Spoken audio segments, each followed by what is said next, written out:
नमस्कार मित्रांनो, कसे आहात सगळे? मस्त मजेत ना? एस क्लास एज्युकेशन बाय सुहानीमध्ये तुम्हा सर्वांचं मनापासून स्वागत आहे. मित्रांनो, आज आपण या व्हिडिओमध्ये पाहणार आहोत 10th standard science part 1 lesson number 3 chemical reactions and equations.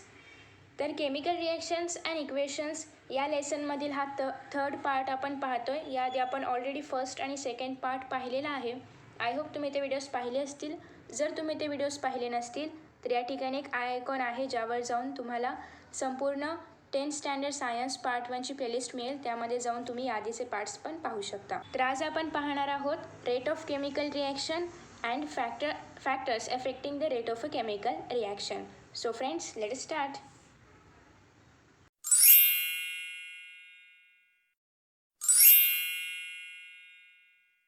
Rate of chemical reaction आज आपण पाहणार आहोत. याआधी आपण already types of chemical reaction, balancing a chemical equation हे सगळं काही पाहिलेलं आहे. त्याचबरोबर केमिकल चेंज काय आहे, फिजिकल चेंज काय आहे, रिॲक्टन्स काय आहेत, प्रोडक्ट्स काय आहेत किंवा केमिकल इक्वेशन लिहायचे कसे हे सगळं पाहिलेलं आहे. आय होप तुम्ही ते सगळे व्हिडिओज पाहिले असतील. या ठिकाणी जे आय आयकॉन आहे त्यावर जाऊन तुम्हाला सगळे व्हिडिओज पाहता येतील किंवा खाली डिस्क्रिप्शन बॉक्समध्ये तुम्हाला या सगळ्या व्हिडिओजच्या लिंक्स मिळणारच आहेत. ओके, तुम्हाला सायन्स पार्ट 1ची प्लेलिस्ट मिळेल, त्यामध्ये हे सगळे व्हिडिओज अवेलेबल आहेत. तर या ठिकाणी रेट ऑफ केमिकल रिॲक्शन पाहण्याआधी यूज युअर ब्रेन पॉवरमध्ये 2 क्वेश्चन आहेत. पहिला आहे, what is the difference in the process of resolution and a chemical reaction. Chemical reaction ही एक प्रोसेस आहे आणि रिझोल्युशन ही एक प्रोसेस आहे. तर दोघांमध्ये काय डिफरन्स आढळून येईल तुम्हाला? तर जेव्हा आपण एखाद्या सोल्युशनचं डिझोल्युशन करतो तर तेव्हा नवीन सबस्टन्स फॉर्म होईलच असं काही गरजेचं नाही आहे. होऊ पण शकतो किंवा नाही पण होऊ शकतो. पण जेव्हा केमिकल रिॲक्शन घडून येते तेव्हा मात्र नवीन सबस्टन्स हा फॉर्म होतच असतो. Okay, does a new substance form when a solute dissolves in a solvent.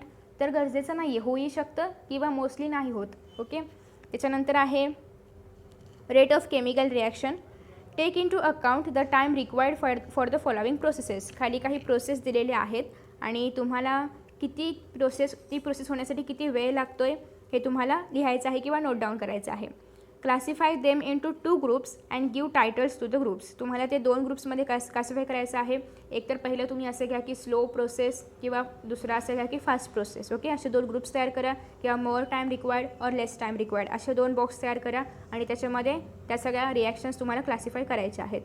तर पहिली रिॲक्शन आहे cooking gas starts burning on ignition. Okay, cooking gas जे आहे त्याला जेव्हा आपण हीट देणार, म्हणजे कुकिंग गॅसला जेव्हा आपण लायटरने हीट देणार तर तेव्हा ते बर्न होणार आहे, म्हणजे कुकिंग गॅस सुरू होणार आहे. तर हे फास्ट प्रोसेस आहे, पटकन होतं हे. Ion article undergoes rusting. तर हे थोडं स्लो प्रोसेस आहे, कारण रस्टिंग होण्यासाठी आधी त्या आयन आर्टिकलला ऑक्सिजनच्या वॉटरच्या संपर्कामध्ये यावं लागेल आणि मग ते रस्ट होणार. तर ही प्रोसेस थोडी स्लो आहे, पटकन रस्टिंग नाही होत. Erosion of rocks takes place to form soil. तर सॉईल बनण्यासाठी खूप कालावधी लागतो, तर हे पण खूप स्लो प्रोसेस आहे. त्याच्यानंतर पुढे आहे alcohol is formed on mixing yeast in glucose solution under proper condition. Okay, तर ही पण एक रिॲक्शन आहे. त्याच्यानंतर effervescence is formed on adding baking soda into a test tube containing dilute acid. जेव्हा आपण टेस्ट ट्यूबमध्ये डायल्यूट ॲसिड असलेल्या टेस्ट ट्यूबमध्ये जर बेकिंग सोडा टाकला तर इफरवेसन्स फॉर्म होणार आहे. त्याच्यानंतर सिक्स्थ रिॲक्शन आहे a white precipitate is formed on adding dilute sulfuric acid to barium chloride solution. Okay, तर अशा प्रकारे या रिॲक्शन्स आहेत. It can be seen from the above examples that some reactions are completed in short time. काही reaction पटकन होतात, तर काही रिॲक्शन खूप रॅपिडली होतात, तर काही रिॲक्शनला कंप्लीट व्हायला खूप वेळ लागतो, काही रिॲक्शन खूप स्लोली कंप्लीट होतात. ओके, तर याच्यावरून आपल्याला असं कळतं आहे की रेट ऑफ केमिकल रिॲक्शन काय आहे, प्रत्येकाचा डिफरंट आहे. प्रत्येकाला रिॲक्शन घडून आणण्यासाठी कमी अधिक कालावधी लागत असतो. मग हा कालावधी कशावरती डिपेंड आहे, म्हणजे कोणाला कमी लागतो, कोणाला जास्त कालावधी लागतो रिॲक्शन घडून येण्यासाठी, मग हे कशावरती डिपेंड आहे तर ते आपल्याला बघायचं आहे. The reaction occurs at a different rate on changing the conditions. For example, during winter long time is required for setting milk into curd, while at the higher temperature during summer the rate of setting of milk increase and the curd is formed earlier. जेव्हा same reaction म्हणजे एकच reaction पण त्याला जर वेगवेगळी condition मिळाली तर त्याचा रेट पण कसा होतो, चेंज होतो. एक्झाम्पल आहे की जर आपण हिवाळ्यामध्ये जर बघितलं तर दुधाचं दही व्हायला खूप जास्त कालावधी लागतो, उन्हाळ्यामध्ये दुधाचं दही लवकर होतं. ओके, तर हे जे आहे तर कंडिशन सेम आहे, दुधाचं दही होणं ही एकच कंडिशन आहे. बट विंटरमध्ये त्याला कालावधी कमी लागतो, विंटरमध्ये त्याला कालावधी जास्त लागतो, उन्हाळ्यामध्ये त्याला कालावधी कमी लागतो. ओके, तर हे जे रेट ऑफ चेंज आहे त्याचा जो रेट चेंज होतं आहे, रेट डिफरंट आहे, तर हे होत असतं एकाच कंडिशनमध्ये. तर मग हे आपण कुठल्या फॅक्टरमुळे हे होत असतं. Now let us say factors which decide the rate of a chemical reaction. तर कोणत्या फॅक्टर्समुळे हे केमिकल रिॲक्शन्सचा रेट कमी अधिक होत असतो. तर फॅक्टर्स आहेत की नेचर ऑफ द रिॲक्टन्सच्या नेचरवरती हे डिपेंड असतं. त्याचबरोबर size of the particles of रिॲक्टन्समध्ये जे पार्टिकल्स आहेत त्यांची साईज छोटी आहे का मोठी आहे याच्यावरती पण रेट ऑफ चेंज डिपेंड असतं. त्याचबरोबर rate of chemical reaction depend असतं. त्याचबरोबर कॉन्सन्ट्रेशन ऑफ रिॲक्टन्सचं कॉन्सन्ट्रेशन पण त्याच्यावरती पण डिपेंड आहे. टेम्परेचर ऑफ द रिॲक्शनचं टेम्परेचर आणि त्याचबरोबर आहे कॅटलाइस्ट. ओके, तर हे सगळं आता आपण बघूया. पहिल्यांदा बघायचं आहे नेचर ऑफ द रिॲक्टन्सचं nature. So let us see the reaction of the metals aluminium and zinc with dilute hydrochloric acid. जेव्हा आपण ॲल्युमिनियम आणि झिंक म्हणजे ॲल्युमिनियमसोबत हायड्रोक्लोरिक ॲसिडची रिॲक्शन आणि झिंकसोबत हायड्रोक्लोरिक ॲसिडची रिॲक्शन आपण बघूया. On reaction of both aluminium and zinc with dilute hydrochloric acid hydrogen gas is liberated. जेव्हा आपण ॲल्युमिनियमची आणि हायड्रोक्लोरिक ॲसिडची रिॲक्शन करणार किंवा झिंकची आणि डायल्यूट HClची रिॲक्शन आपण घडवून आणणार तर प्रत्येक वेळेस हायड्रोजन गॅस हा लिबरेट होतो आहे. And water soluble salts of these metals are form. आणि वॉटर सोल्युबल म्हणजे पाण्यामध्ये डिझॉल्व्ह होणारे सॉल्ट्स या मेटलपासून फॉर्म होणार. However, the reaction of aluminium metal takes place faster as compared to zinc metal. पण या ठिकाणी पण ॲल्युमिनियम मेटलचे जे रिॲक्शन्स आहेत तर ते झिंक मेटलच्या रिॲक्शन्सपेक्षा पटकन घडून येणार. मग का पटकन घडून येणार आहे तर the nature of the metal is responsible for this presence. तर मेटलचं जे नेचर आहे तर ते या ठिकाणी रिस्पॉन्सिबल आहे. जसं की आपण ऑलरेडी पाहिलेलं आहे की म्हणजे आधीच्या पाठामध्ये पण पाहिलेलं आहे की aluminium is more reactive than zinc. Aluminium हे काय आहे, झिंकपेक्षा जास्त रिॲक्टिव्ह आहे. So therefore the rate of reaction of aluminium with hydrochloric acid is higher than the zinc. म्हणजे त्याच्यामुळेच ॲल्युमिनियम हे जास्त रिॲक्टिव्ह असल्यामुळे पटकन ते रिॲक्शन घडवून आणत असल्यामुळे ॲल्युमिनियमची रिॲक्टिव्हिटी जास्त असल्यामुळे ॲल्युमिनियम आणि हायड्रोक्लोरिक ॲसिड यांचे रिॲक्शन पटकन होणार आणि त्याच्यापेक्षा थोडी कमी पटकन होणार आहे रिॲक्शन झिंक आणि हायड्रोक्लोरिक ॲसिडची. नेचर और reactivity of reactants influences the rate of a chemical reaction. Nature एखाद्या मेटलचं नेचर, एखाद्या एलिमेंटचं नेचर किंवा एखाद्या रिॲक्टन्सचं नेचर किंवा त्याची रिॲक्टिव्हिटी यांचा प्रभावसुद्धा रेट ऑफ केमिकल रिॲक्शनवरती पडतो. Okay, so we are going to learn more about reactivity of metals in the chapter on metallurgy जो चॅप्टर आहे त्याच्यामध्ये आपण याच्याबद्दल अजून जाणून घेणार आहोत. ओके, तर हे झालं पहिलं जे आहे नेचर ऑफ द रिॲक्टन्ट्स. त्याच्यानंतर दुसरं आहे size of the particles of the reactants. So apparatus घ्यायचं आहे. या ठिकाणी आपल्याला एक छोटीशी कृती करायची आहे, छोटासा प्रयोग आहे. ते तुम्ही बऱ्याच वेळा ते पाहिला असेल तो प्रयोग केलेला. ॲपॅरेटस आहे की 2 टेस्ट ट्यूब्स घ्यायचे आहेत, बॅलन्स घ्यायचा आहे, measuring cylinder etcetera, chemicals, piece of Shahabad tiles, powder of Shahabad tile आणि डायल्यूट हायड्रोक्लोरिक ॲसिड. या ठिकाणी आपल्याला शहाबाद टाईलचे पीस पण घ्यायचे आहेत आणि शहाबाद टाईल्सची पावडर पण घ्यायची आहे. प्रोसिजर आहे की take pieces and powder of Shahabad tiles in equal weight in 2 test tubes. 2 test tubes घ्यायचे आहेत. एका टेस्ट ट्यूबमध्ये शहाबाद टाईलची पावडर टाकायची आहे, एका टेस्ट ट्यूबमध्ये शहाबाद टाईल्सचे तुकडे टाकायचे आहेत. दोघांचं पण वेट सेम असायला पाहिजे. Add 10 ml dilute hydrochloric acid in each of the test tube. प्रत्येक टेस्ट ट्यूबमध्ये तुम्हाला 10 ml हायड्रोक्लोरिक ॲसिड टाकायचं आहे. Observe whether effervescence of carbon dioxide म्हणजे CO2 is formed at a faster और स्लोअर स्पीड. तुम्हाला हे बघायचं आहे की कुठे इफरवेसन्स म्हणजे उकळी म्हणजे कार्बन डायऑक्साईड बाहेर येणं, तर कुठल्या टेस्ट ट्यूबमध्ये ते पटकन बाहेर आले किंवा कुठल्या टेस्ट ट्यूबमध्ये त्याचं बाहेर येण्याचं स्पीड जास्त आहे.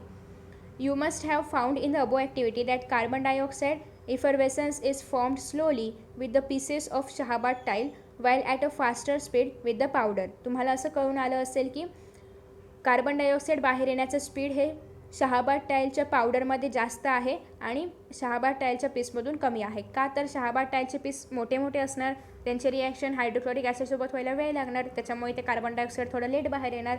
आणि जर पावडर असेल तर ऑलरेडी पावडर आहे, त्याच्यामुळे त्याच्यामध्ये पटकन रिॲक्शन घडून येणार आणि कार्बन डायऑक्साईड लवकर बाहेर येणार. The above observation indicates that the rate of reaction depends upon the size of the particles of the reactants taking part in the reaction. मग याच्यावरून आपल्याला असं कळतं आहे की रिॲक्टंट्सचे जे पार्टिकल्स आहेत, म्हणजे रिॲक्टंट्सच्या पार्टिकल्सच्या साईजवरती सुद्धा rate of chemical reaction depend असतं, हे आपल्याला याच्यावरून कळून येते. Smaller the size of the reactants, जर रिॲक्टंट्सच्या पार्टिकल्सची साईज स्मॉलर असेल तर त्याच्या रेट ऑफ रिॲक्शन्स हायर असणार आहे, जास्त असणार आहे. ओके. थर्ड फॅक्टर आहे कॉन्सन्ट्रेशन ऑफ द रिॲक्टंट्सचं concentration. Let us consider the reaction of dilute and concentrated hydrochloric acid with calcium carbonate powder. Okay. तर या ठिकाणी आपल्याला CaCO3ची पावडर घ्यायची आहे आणि त्याचे रिॲक्शन डायल्यूट हायड्रोक्लोरिक ॲसिड आणि कॉन्सन्ट्रेटेड हायड्रोक्लोरिक ॲसिडसोबत आपल्याला करायची आहे. Dilute hydrochloric acid reacts slowly with calcium carbonate and thereby calcium carbonate disappears slowly and carbon dioxide also liberates slowly. तर या ठिकाणी डायल्यूट हायड्रोक्लोरिक ॲसिडसोबत जेव्हा आपण कॅल्शियम कार्बोनेटचे रिॲक्शन घडवून आणणार तर त्यापासून कॅल्शियम कार्बोनेट स्लोली डिसॅपियर होणार आणि कार्बन डायऑक्साईड गॅस पण स्लोलीच लिबरेट होणार. पण दुसऱ्या बाजूला असं आहे की जेव्हा आपण ही रिॲक्शन कॉन्सन्ट्रेटेड हायड्रोक्लोरिक ॲसिडसोबत घडवून आणणार then the carbon dioxide gas जो आहे तर तो पटकन बाहेर येणार आहे, त्याचं बाहेर येण्याचं स्पीड जास्त असणार आहे, लिबरेट फास्ट होणार आहे आणि त्याचबरोबर कॅल्शियम कार्बोनेट पण फास्ट डिसॅपियर होणार आहे. ओके. तर मग आपल्याला यावरून असं दिसून येते की concentrated acid reacts faster than dilute acid. मग याच्यावर आपल्याला असं कळतं की कॉन्सन्ट्रेटेड ॲसिड म्हणजे ॲक्च्युअल ॲसिड, त्याच्यामध्ये कुठल्याही प्रकारचं काही डायल्यूट वगैरे केलेलं नाही आहे असं ॲसिड, आणि डायल्यूट ॲसिड. तर हे जे दोन ॲसिड आहेत तर यातील कॉन्सन्ट्रेटेड ॲसिडचा जो रेट आहे तर तो जास्त आहे, फास्ट आहे, आणि which means that the rate of a reaction is proportional to the concentration of reactants. याच्यावर आपल्याला असं कळतं आहे की रेट ऑफ रिॲक्शन जो आहे तर तो कॉन्सन्ट्रेशन ऑफ रिॲक्टंट्सच्या प्रपोर्शनल आहे. म्हणजे जर कॉन्सन्ट्रेटेड ॲसिड असेल तर रेट ऑफ रिॲक्शन फास्ट होणार आहे, डायल्यूट असेल तर रेट ऑफ रिॲक्शन स्लो होणार आहे. त्याच्यानंतर आहे temperature of reaction. While studying decomposition reaction, you have carried out decomposition of limestone. आपण याआधी डिकम्पोजिशन रिॲक्शन्सच्या आधी ज्या काही ॲक्टिव्हिटीज केल्या होत्या तर त्याच्यामध्ये आपण डिकम्पोजिशन ऑफ लाईमस्टोन बघितलेलं आहे. In this activity the lime water does not turn milky before heating the limestone. पण त्यामध्ये आपण असं बघितलं होतं की जेव्हा आपण लाईमस्टोनला जेव्हा हीट करणार तेव्हाच त्याच्यामधला जो कार्बन डायऑक्साईड आहे तर तो बाहेर येणार आणि मग तो त्या दुसऱ्या टेस्ट ट्यूबमध्ये जाणार ज्या ठिकाणी लाईम वॉटर आहे. पण या ठिकाणी असं सांगितलेलं आहे आणि मग ते लाईम वॉटर मिल्की होणार. पण या ठिकाणी असं सांगितलं आहे की lime water does not turn milky before heating the limestone. पण आपण जर त्या लाईमस्टोनला हिटच नाही केलं, लाईमस्टोनच्या टेस्ट ट्यूबला हिटच नाही केलं तर कार्बन डायऑक्साईड जाणारच नाही आणि ते लाईम वॉटर मिल्की होणारच नाही. म्हणजे जोपर्यंत आपण हीट करत नाही तोपर्यंत तिथे काहीच चेंजेस घडून येणार नाही. So because of the zero rate of reaction, त्याच्यामुळे त्या ठिकाणी रेट ऑफ रिॲक्शन झिरो असणार आहे. From this it is learn that rate of reaction increases on increasing the temperature. मग यावरून आपल्याला असं कळतं की जेव्हा आपण एखाद्या गोष्टीला टेम्परेचर देणार तेव्हाच तिथे रिॲक्शन घडून येते. म्हणजेच तिथे टेम्परेचर पण मॅटर करतं रिॲक्शनचा रेट ठरवण्यासाठी. त्याच्यानंतर शेवटचा फॅक्टर आहे catalyst. On heating potassium chlorate that is KClO3 decomposes slowly. जेव्हा आपण 2KClO3 जे आहे पोटॅशियम क्लोरेट याला जेव्हा आपण हीट देणार तर तेव्हा त्यापासून इथे 2 molecules of potassium chloride plus 6 molecules of oxygen तयार होणार आहे. Okay. The rate of the above reaction neither increases by reducing the particle size nor by increasing the reaction temperature. So however, KClO3 decomposes rapidly in the presence of manganese dioxide MnO3 to liberate oxygen gas. No chemical change takes place in magnesium oxide in this reaction. So catalyst म्हणजे काय तर the substances in whose presence the rate of chemical reaction changes without causing any chemical change to it is called as a catalyst. मग या ठिकाणी या रिॲक्शनमध्ये manganese ऑक्साईडला आपण कॅटलाइस्ट म्हणून वापरलेला आहे. The decomposition of hydrogen peroxide into water and oxygen takes place slowly at room temperature, जसं की आपण याआधी इक्वेशन नंबर 17 मध्ये पाहिलेलं आहे. However, the same reaction occurs at a faster rate on adding manganese dioxide म्हणजेच MnO2 powder in it. Okay, तर हीच रिॲक्शन फास्ट होईल जेव्हा आपण त्या ठिकाणी मॅग्नीज डायऑक्साईड पावडर टाकणार तेव्हा. तर अशा प्रकारे या ठिकाणी कॅटलाइजचा उपयोग करून पण रिॲक्शनचा रेट वाढवता येतो. त्याच्यानंतर डू यू नो आहे ते पाहूया आपण. Do you know one or more chemical reaction takes place during every chemical change. प्रत्येक केमिकल चेंजमध्ये एक किंवा जास्त रिॲक्शन्स घडून येतात.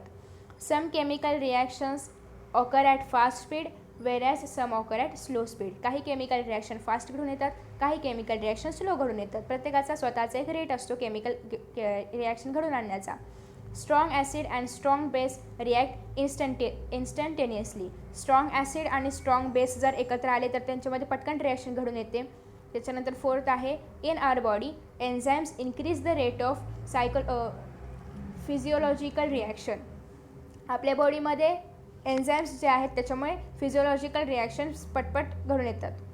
त्याच्यानंतर पुढे आहे perishable foodstuff get preserved longer in a refrigerator. जे नष्ट म्हणजे जे फूडस्टफ्स खराब होणारे आहेत तर ते प्रिझर्व करण्यासाठी त्यांना रेफ्रिजरेटरमध्ये आपण ठेवतो. The rate of decomposition of foodstuffs get lowered due to low temperature and its freshness is maintain.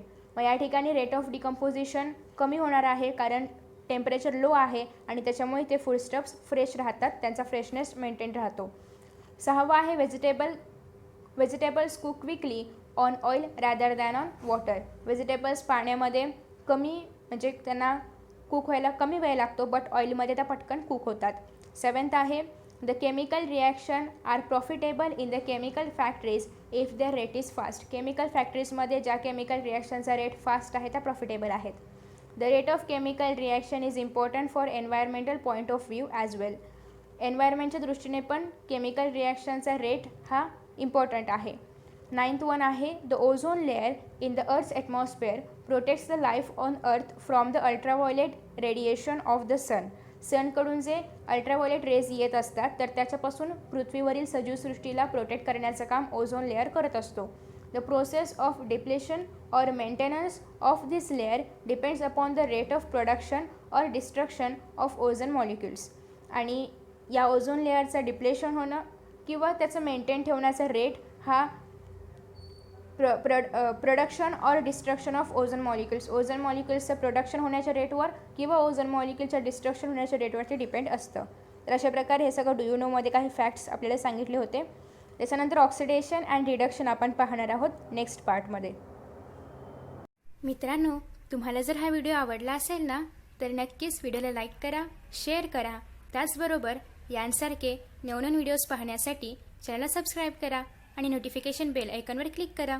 म्हणजेच मी जेव्हा यांसारखे नवनवीन व्हिडिओज अपलोड करेन तेव्हा तुम्हाला त्याचं नोटिफिकेशन मिळत राहील.